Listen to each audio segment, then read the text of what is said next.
Chrząszcz nie ma zbyt ciekawego życia. Na początku było jajo.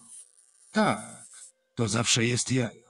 Filozof zapewne w tym momencie zwróciłby uwagę na to, że aby określić, co jest początkiem, a co końcem, zawsze musi być jakiś punkt odniesienia.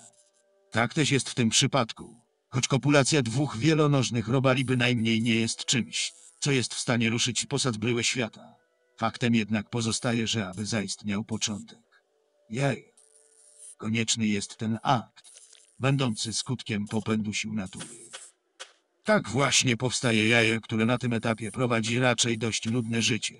Ciemno i mroczno, jak duszy Xardasa. A do tego to zawieszenie w czasie. Niemożliwość odczucia żadnego wymiaru. I wtedy następuje przełom. Nie taki wielki, ba, nawet nie średni, od tak malutki przełomik. A więc wyklucie się i osiągnięcie nowego poziomu. Larwa. Tak, to już zdecydowanie lepiej brzmi. Nie jakieś tam jajo, ale larwa. Coś w miarę samodzielnego, coś, co pozwala na zawieranie znajomości. Jeśli dopiszesz szczęście i larwa nie zostanie rozdeptana przez cokolwiek, co żyje, chodzi, pełza i lata, nie zdoławszy umknąć swym zabójczym tempem.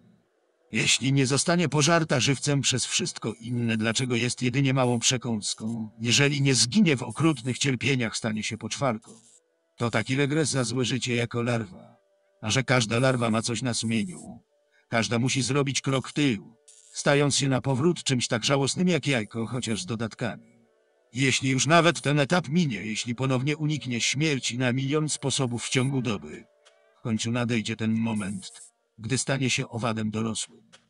Takim z aparatem gębowym typu gryzącego żuwaczkami, głaszczkami i całym tym arsenałem.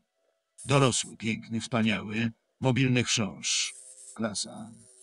No właśnie, i tu następuje kolejny zawód.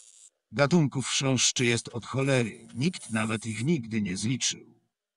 Miliony różnych rodzajów robala, a każdy z tych rodzajów ma setki milionów braci i sióstr, które wyglądają identycznie jak on i mają jednakowo ciekawe życie. I nie dziwota, że każdy chrząszcz siłą rzeczy cierpi na depresję, gdy po takich przeżyciach, porównywalnych do przejścia kilka razy przez górniczą dolinę w roli kopacza, dostaje takiego kopa od życia. I nikogo nie obchodzi, czy jest z rodziny Mexoplaga czy Polyphaga. Dla każdego innego gatunku jest po prostu chrząszczem. Oślizgłym, odrażającym gównem, które trzeba rozdeptać. No, chyba że jest się snafem. Jedynym tłustym osobnikiem w miejscu, w którym łatwo umiera się z głodu. Dziwne, że nikomu nie wydało się to podejrzane. Zwłaszcza, że ten gość pierwszemu lepszemu żebrakowi wciskał swój napar z robactwa, zapewne śmiejąc się w duchu, że kolejny głodny naiwniak złopie jego Mexoplago Polyphago halucynkową miksturę. Zwyrodnie, ale skrycie radował się w duchu, że pod podeszwami kolejnych żółtodziobów wymierała kolejna robacza rodzina. Ale do czasu. Chrząszcze są cierpliwe, a przez swą liczebność mają wszędzie wtyki. Ten gruby kucharz nie będzie przed nimi uciekał przez wieczność. Jeden z ostatnich przedstawicieli rzadkiej rodziny, niesklasyfikowanej dotąd w żadnym podręczniku, z rodzaju Adephaga, rodziny Aspidetidae, właśnie stał się pierwszym chrząszczem w historii, którego życie stało się interesujące. Po długich, tak, bardzo długich poszukiwaniach, setkach ofiar i obietnicach zemsty, ten ostatni przedstawiciel swojej najbliższej rodziny dopiął swego.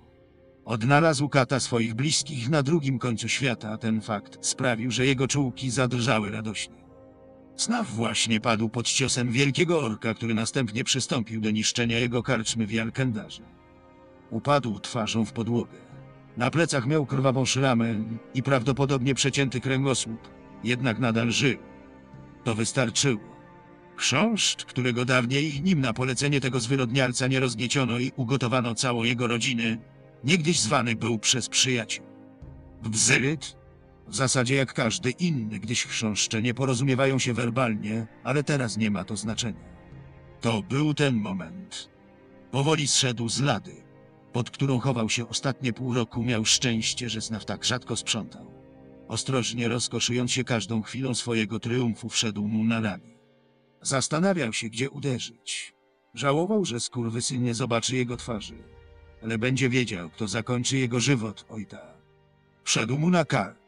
Ciepła skóra umierającego człowieka zadrżała spazmatycznie.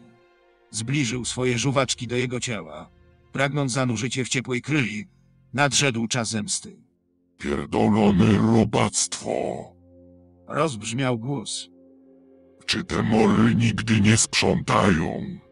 Ciężki but opadł, a bzyt został bestialsko rozkwaszony o podłogę, razem z szyją swojego prześladowcy.